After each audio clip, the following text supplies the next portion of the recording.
नमस्कार मित्रांनो, आज आपण गोड अभ्यास या चॅनलवर महाराष्ट्र बोर्डाचे इयत्ता 6वीचे इतिहास ह्या पुस्तकातील पहिला धडा जो आहे भारतीय उपखंड आणि इतिहास याचा अभ्यास आपण करणार आहोत. तर ह्या धड्यामध्ये आपण 3 गोष्टी शिकणार आहोत. त्यापैकी पहिली आहे इतिहासाची घडण आणि भौगोलिक वैशिष्ट्ये, दुसरी आहे भारताची भौगोलिक वैशिष्ट्ये आणि तिसरं आहे भारतीय उपखंड. तर त्यापैकी आपण आता पहिली गोष्ट सुरुवात करूया, ती आहे इतिहासाची घडण आणि भौगोलिक वैशिष्ट्ये याची. इयत्ता 5वीत ज्याप्रमाणे आपण बघितलं असेल, 5वीत आपण मानव आणि त्यांच्या भोवतालचा परिसर यांचा परस्परांशी कसा घनिष्ठ संबंध असतो हे विस्ताराने पाहिले. मानव आणि भूगोल, आदिमानवाच्या जीवनमानातील आणि तंत्रज्ञानातील बदल त्याच्या परिसरातील बदलांशी कसे जोडलेले होते हे पाहिले. अश्मयुगीन संस्कृती ते नदीकाठच्या कृषीप्रधान संस्कृती हा मानवी संस्कृतीच्या इतिहासाचा प्रवास कसा घडला याचा आपण आढावा घेतला. आपला टॉपिक काय, इतिहासाची घडण आणि भौगोलिक वैशिष्ट्ये. आता तो सुरू होतोय ते म्हणजे इतिहास म्हणजे काय. तर इतिहास म्हणजे मानवी संस्कृतीच्या प्रवासात घडलेल्या सर्व प्रकारच्या भूतकालीन घटनांची सुसंगत मांडणी. स्थल, काल, व्यक्ती आणि समाज हे इतिहासाचे 4 प्रमुख आधारस्तंभ आहे. याचा अर्थ होतो की इतिहास लिहिताना तो कुठे घडला, स्थल तो कधी घडला, व्यक्ती कोणासोबत घडला आणि कोणत्या समाजामध्ये घडला, हे 4 महत्त्वाच्या गोष्टी आहेत. समाज हा घटक आहे चौथा. या 4 घटकाशिवाय इतिहास लिहिला जाऊ शकत नाही. यापैकी स्थल हा घटक म्हणजेच भूगोलाशी म्हणजे भौगोलिक परिस्थितीशी संबंधित आहे. इतिहास व भूगोल यांचे नाते अतूट आहे. भौगोलिक परिस्थिती इतिहासावर अनेक प्रकारे परिणाम करत असते. धडा वाचताना ही गोष्ट लक्षात ठेवा की आपण इतिहासाचा धडा वाचतोय आणि त्याच्यामध्ये आपण हे शोधून काढतोय की भूगोल कशा पद्धतीने इतिहासाला डेव्हलपमेंट आकार देत राहतो. तर आपण तो 1.1 करत आहोत. आहार, वेशभूषा, घर बांधणी, व्यवसाय इत्यादी गोष्टी बऱ्याच अंशी आपण राहतो त्या परिसराच्या भौगोलिक वैशिष्ट्यावर अवलंबून असतात. जसे बर्फाळ प्रदेशात असेल तर तिथला आहार त्यानुसार असेल, तिथली वेशभूषा स्वेटर असेल, घर बांधणी इग्लू असेल, व्यवसाय त्या पद्धतीचे असतील ज्या परिस्थितीमध्ये आपण राहू. इथे घरांचे प्रकारही दिलेले आहेत, कशा पद्धतीचे घरं बांधले जातील जिओग्राफीनुसार. तर तसे समाज जीवनसुद्धा जिओग्राफीवर अवलंबून असते. पहिलं उदाहरणार्थ डोंगराळ प्रदेशात राहणाऱ्या लोकांचे जीवन मैदानी प्रदेशात राहणाऱ्या लोकांपेक्षा अधिक कष्टाचे असते. डोंगराळ प्रदेशात सुपीक शेतजमिनीची उपलब्धता अगदी थोडी आहे, तर मैदानी प्रदेशात सुपीक शेतजमीन मोठ्या प्रमाणावर उपलब्ध असते.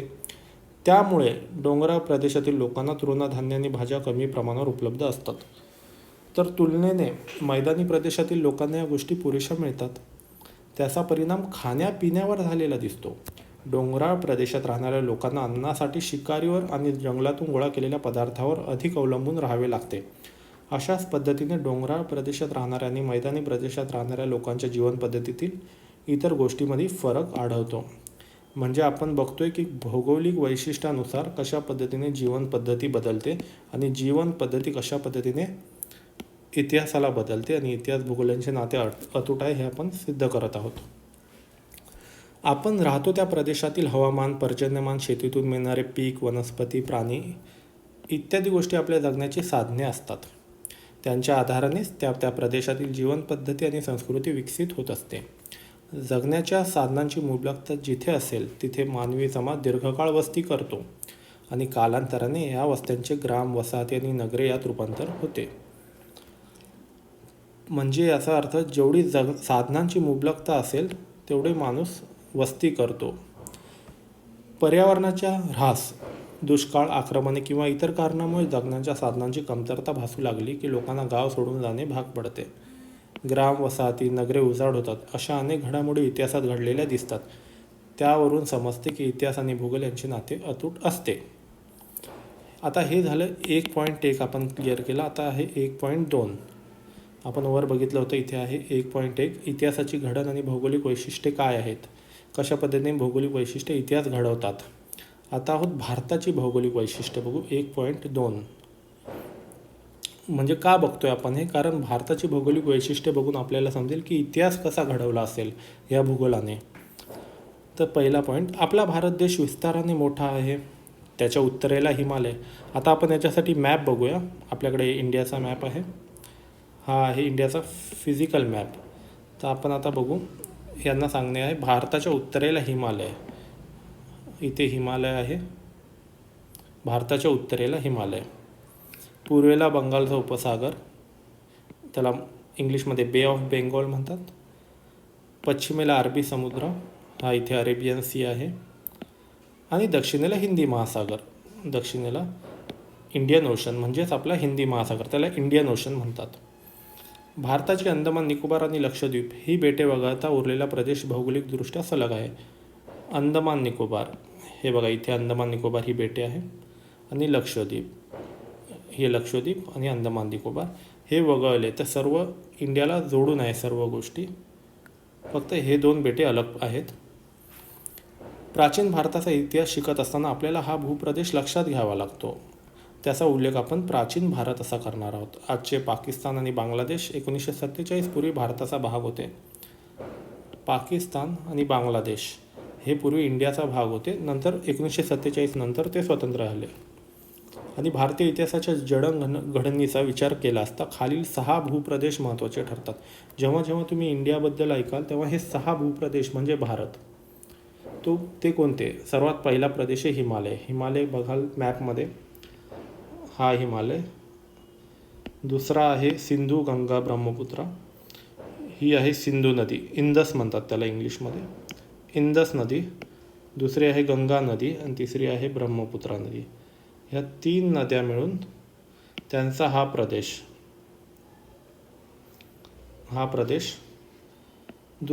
तिसरा आहे थरचे वाळवंट, हे आहे थरचे वाळवंट.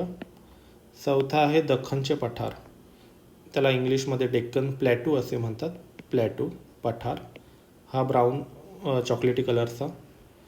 5वा आहे समुद्रकिनाऱ्याचे प्रदेश, हे बघा इथून समुद्रकिनारा सुरू होतो, हा जो प्रदेश आहे हा प्रदेश. आणि 6वा आहे समुद्रातील बेटे, लक्षद्वीप आणि अंदमान निकोबार. तर आपण सर्वात पहिला सुरू करू हिमालय पर्वत. हे चित्र आहे इथे हिमालय पर्वताचे. हिमालय पर्वत, हिमालय, हिंदकुश व हिमालय पर्वतामुळे भारतीय उपखंडाच्या उत्तरेला जणू एक अभेद्य भिंतच उभी राहिलेली आहे. हा जो हिमालय पर्वत आहे तो खूप उंच असल्यामुळे एक प्रकारची भिंत, इथून इकडे जाणे शक्य नाही. या भिंतीमुळे भारतीय उपखंड मध्य आशियातील वाळवंटापासून अलग झालेला आहे. वाळवंट म्हणजे नुसतं गरम नाही, तर इथे थंड जे प्रदेश आहेत तिथून अलग झालेला आहे, थंड वाळवंट. मात्र हिंदुकुश पर्वतातील खैबर बोलान या खिंडीतून जाणाऱ्या खुष्कीचा व्यापारी मार्ग आहे. हिंदुकुश पर्वतातील खैबर बोलान आपण बघू इथे आहे खैबर पास म्हणतात, जी खिंड आहे त्याला इंग्लिशमध्ये पास म्हणतात. आणि हा आहे बोलान पास, खैबर पास आणि बोलान पास. इथे वर खैबर आहे, खाली बोलान आहे. तर खैबर बोलान पास व्यापारी मार्ग आहे. तो मध्य आशियातून जाणाऱ्या प्राचीन व्यापारी मार्गाशी तो जोडला गेलेला होता. चीनमधून निघून मध्य आशियातून अरबी प्रदेशापर्यंत जाणारा हा व्यापारी मार्ग रेशीम मार्ग म्हणून ओळखला. तो चायनामधून जेव्हा व्यापारी इथे जायचे युरोपला, त्यावेळी त्यांना इथून भारतात येणे शक्य होते, या पासमधून, खिंडीतून. आणि त्याला रेशीम मार्ग का म्हणतात? कारण या मार्गावरून पश्चिमेकडील देशात पाठवल्या जाणाऱ्या मालात रेशीम प्रमुख होते. असे नाही की फक्त रेशीम होते, तर रेशीम हे प्रमुख असे होते. याच खिंडीतील मार्गावरून अनेक परदेशी आक्रमकांनी प्राचीन भारतात प्रवेश केला. अनेक परदेशी प्रवासी भारतात आले. ज्याप्रमाणे ह्या पासमधून व्यापार झाला, तसे आक्रमकही आले इथे भारतात आणि अनेक परदेशीही आले होते. हे खैबर खिंडचे चित्र आहे. मॅपमध्ये आपण इथे बघितली खैबर पास, ती आहे ही. आता पहिला हिमालय झालेला आहे आपला. आता आपण दुसरं बघू सिंधू गंगा ब्रह्मपुत्रा नद्यांचा प्रदेश, मैदानी प्रदेश. सिंधू गंगा ब्रह्मपुत्रा या 3 मोठ्या नद्या आणि त्यांच्या उपनद्या यांच्या खोऱ्यांचा हा प्रदेश आहे. आपण बघितलं आहे सिंधू म्हणजे इंदस, गंगा आणि ब्रह्मपुत्रा ह्या 3 नद्या आहेत. हा प्रदेश पश्चिमेकडे सिंध पंजाबपासून पूर्वेकडे सध्याच्या बांगलादेशपर्यंत पसरला आहे. इथून आहे पंजाब, ह्यापासून बांगलादेशपर्यंत. भारतातील सर्वाधिक प्राचीन नागरी हडप्पा संस्कृती आणि त्यानंतरची प्राचीन गणराज्य आणि साम्राज्य या प्रदेशात उदयाला आली. इथे मॅप आपल्याला चित्रामध्ये गंगा नदी दिसत आहे, काठ आहे तो. तर हे आहे याबद्दल. पुढचा आहे थरचे वाळवंट. वाळवंटाबद्दल सांगण्यात यांनी आपल्याला एक थोडीशी माहिती दिली. आफ्रिका खंडातील सहारा वाळवंट हे जगातील सर्वात मोठे वाळवंट आहे. थरचे वाळवंट मॅपमध्ये बघू. हे आहे थार डेझर्ट. डेझर्ट म्हणजे वाळवंट. थर डेझर्ट. थरचे वाळवंट राजस्थान, हरियाणा, गुजरात या प्रदेशातील काही भागांमध्ये पसरलेले आहे. हा राजस्थान आहे, खाली गुजरात आहे आणि ते हरियाणा आहे. त्याचा काही भाग आजच्या पाकिस्तानातही आहे. जसे आपण बघतोय थोडा पाकिस्तानमध्ये गेलेले, पाकिस्तानची बॉर्डर आहे. पूर्वेला अरवली पर्वताच्या रांगा, ही पूर्व दिशा. दक्षिणेला कच्छचे रण हे, आणि पश्चिमेला सिंधू नदी, इंदस रिव्हर. हिमाचल प्रदेशात उगम पावणारी घग्गर नावाची नदी थरच्या वाळवंटात पोचते. पाकिस्तानमध्ये तिला हाकरा या नावाने ओळखतात. ही नदी जी दिसत आहे घग्गर, नीट बघाल तर ती इथून उगम पावते आणि इथे लूप होते. परंतु इतिहासानुसार ही नदी आधी इंदसला जाऊन मिळत होती, त्यामुळे तिला इथे हाकरा म्हणायचे. पण जिओग्राफी चेंज झाल्यामुळे ही नदी आता इथे लुप्त पावते. राजस्थान आणि पाकिस्तानमधील तिचे पात्र आता कोरडे पडले आहे. त्या कोरड्या पात्राच्या प्रदेशात हडप्पा संस्कृतीची अनेक स्थळे विखुरलेली आहेत. म्हणजे इतिहासाच्या वेळी ती अस्तित्वात होती, पण जिओग्राफी बदलली आणि ती लुप्त झाली. आता ती अस्तित्वात नाही आहे. असा आला तिसरा टॉपिक संपला, थरचे वाळवंट. आता चौथा आहे दख्खनचे पठार. दख्खनचे पठार म्हणजे हा भाग चॉकलेटी, त्याला इंग्लिशमध्ये डेक्कन प्लॅटू म्हणतात. पठार, प्लॅटू, डेक्कन प्लॅटू. एका बाजूस पूर्व किनारा आणि दुसऱ्या बाजूस पश्चिम किनारा यामध्ये असलेला भारताचा भूप्रदेश दक्षिणेकडे निमुळता होत जातो. ह्या बाजूला आहे ईस्टर्न कोस्ट पूर्व किनारा, वेस्टर्न कोस्ट पश्चिम किनारा, आणि हा भाग निमुळता होत चाललेला आहे. निमुळता म्हणजे हा आहे सरळ आणि निमुळता म्हणजे असा आकार. त्याच्या पश्चिम बाजूला अरबी समुद्र, दक्षिणेला हिंदी महासागर आणि पूर्वेला बंगालचा उपसागर आहे. हे बघा, पश्चिमेला अरेबियन सी, नंतर पूर्वेकडे बे ऑफ बेंगॉल आणि हिंद महासागर, इंडियन ओशन साऊथला आहे. दक्षिणेला तिन्ही बाजूंनी पाण्याने वेढलेला हा भूभाग समुद्रात घुसलेला एका त्रिकोणी शुळक्यासारखा दिसतो. अशा भूप्रदेशाला द्वीपकल्प म्हणतात. भारतीय द्वीपकल्पाचा बहुतांश भाग दख्खनच्या पठाराने व्यापलेला आहे. हा द्वीपकल्प आहे, पूर्ण जमिनीत घुसलेला भाग, आणि याच्या भरपूर भागावर हे डेक्कन प्लॅटू आहे. दख्खनच्या पठाराच्या उत्तरेकडे सातपुडा आणि विंध्य पर्वताच्या रांगा पसरलेल्या आहेत. इथे पूर्वेला आपलं उत्तरेला, त्याच्या पश्चिमेला सह्याद्रीच्या पर्वतरांगा आहेत, त्याला पश्चिम घाट म्हणतात. हे बघा, सह्याद्री माउंटन, वेस्टर्न घाट. सह्याद्रीच्या पश्चिम पायथ्याशी कोकण, मलबारचा किनारपट्टीचा प्रदेश आहे. पायथ्याशी म्हणजे उतारावर, इथे कोकण, इथे मलबार. दख्खन पठाराच्या पूर्वेकडील डोंगरांना पूर्व घाट असे म्हटले जाते. हे बघा, इथे पूर्व घाट आहे, ईस्टर्न घाट. या पठारावरील जमीन सुपीक असून तेथे हडप्पा संस्कृती नंतरच्या काळात अनेक कृषीप्रधान संस्कृती नांदत होत्या. मौर्य साम्राज्य हे प्राचीन भारतातील सर्वाधिक मोठे साम्राज्य होते आणि दख्खनच्या पठाराचा समावेश या साम्राज्यात झालेला होता. मौर्य साम्राज्यानंतर इतर अनेक मोठे साम्राज्य होऊन गेले, हे आपण पुढे बघणारच आहोत. पुढे आहे पाचवं, समुद्रकिनाऱ्याचे प्रदेश. आपण बघितलं होतं की 6 भूप्रदेश मिळून भारत तयार होतो. पहिला झाला हिमालय, दुसरा सिंधू, गंगा, ब्रह्मपुत्रा नदी, तिसरा थरचे वाळवंट, चौथा आहे दख्खनचे पठार, पाचवा आहे समुद्रकिनाऱ्यांचे प्रदेश, आणि आता 6वा बघतोय समुद्रातील बेटे. आपण काय बघितलं, अंदमान आपलं हे राहिलेलं आहे समुद्रकिनाऱ्याचे प्रदेश. प्राचीन भारतात हडप्पा संस्कृतीच्या काळापासून पश्चिमेकडील देशांशी व्यापार चालत असे आणि हा व्यापार सागरी मार्गाने केला जाई. त्यामुळे भारतातील समुद्रकिनाऱ्यावरील बंदरातून परदेशातील संस्कृतीशी लोकांशी भारताचा संपर्क आणि देवाणघेवाण होत असे. नंतरच्या काळात खुष्कीच्या मार्गाने म्हणजेच जमिनीवरून व्यापार आणि दळणवळण सुरू झाले, तरी सागरी मार्गाचे महत्त्व कायम राहिले. हे जे प्रदेश आहेत समुद्राशी जोडलेले, इथून व्यापार होत होता. हडप्पा काळामध्येही इथून व्यापार होत होता आणि नंतर इथूनही व्यापार सुरू झाले खुष्कीच्या मार्गाने म्हणजे जमिनीच्या मार्गाने.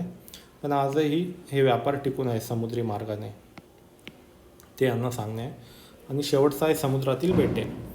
अंदमान निकोबार ही बंगालच्या उपसागरातील भारतीय बेटे आहेत.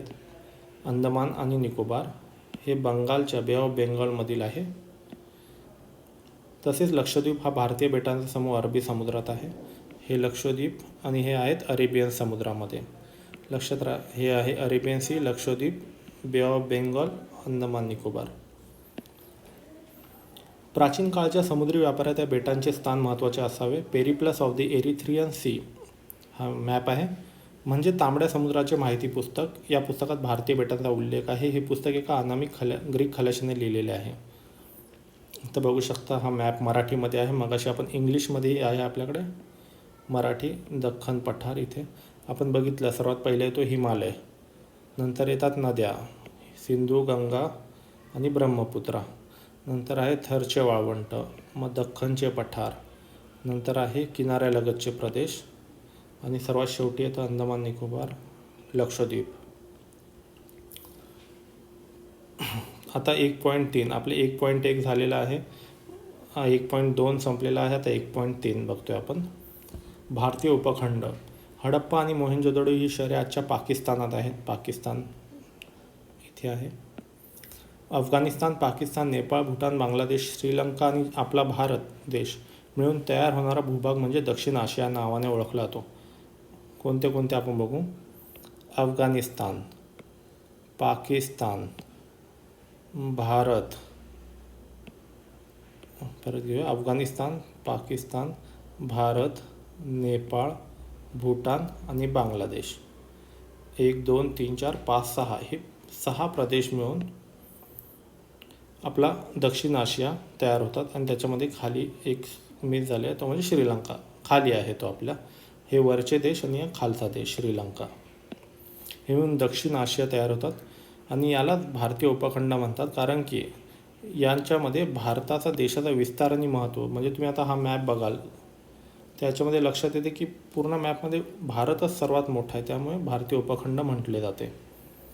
हडप्पा संस्कृतीचा विस्तार प्रामुख्याने भारतीय उपखंडाच्या वायव्य भागात, भारतीय उपखंडाच्या वायव्य म्हणजे ह्या साईडला, ही वायव्य दिशा आहे, तिथे झाला होता. चीन आणि म्यानमार हे आपले शेजारी देश दक्षिण आशियाचा किंवा भारतीय उपखंडाचा हिस्सा नाही. हे एक महत्त्वाचे आहे. मॅपमध्ये बघूया. चीन आणि इथे म्यानमार हे 2 आपण घेतले नव्हते जेव्हा आपण दक्षिण आशियाचा उल्लेख केला, कारण हे 2 देश सोडून बाकीचे सर्व देश दक्षिण आशियामध्ये येतात.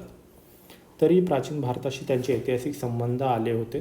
प्राचीन भारताच्या इतिहासाच्या अध्ययनात त्यांचे महत्त्वाचे स्थान आहे. तर अशा पद्धतीने आपण 3 पॉईंट कवर केलेले आहे. पुन्हा एकदा बघून घेऊ आपण. ते 3 पॉईंट होते. धडा पहिला आहे, इतिहासाची घडण, भौगोलिक वैशिष्ट्ये, कशा प्रकारे भूगोल हा इतिहासावर परिणाम घडवतो, भारताची भौगोलिक वैशिष्ट्ये काय आहेत आणि भारतीय उपखंडामध्ये काय काय येतं हे आपण मॅप बघूनही केलेले आहे. आता आपण धड्याखालचे एक प्रश्न फक्त तुम्ही एकदा बघून घ्या. स्क्रीन पॉज करा व्हिडिओ आणि हे बघून घ्या काय काय आहे. शक्य असल्यास सोडवण्याचा प्रयत्न करा.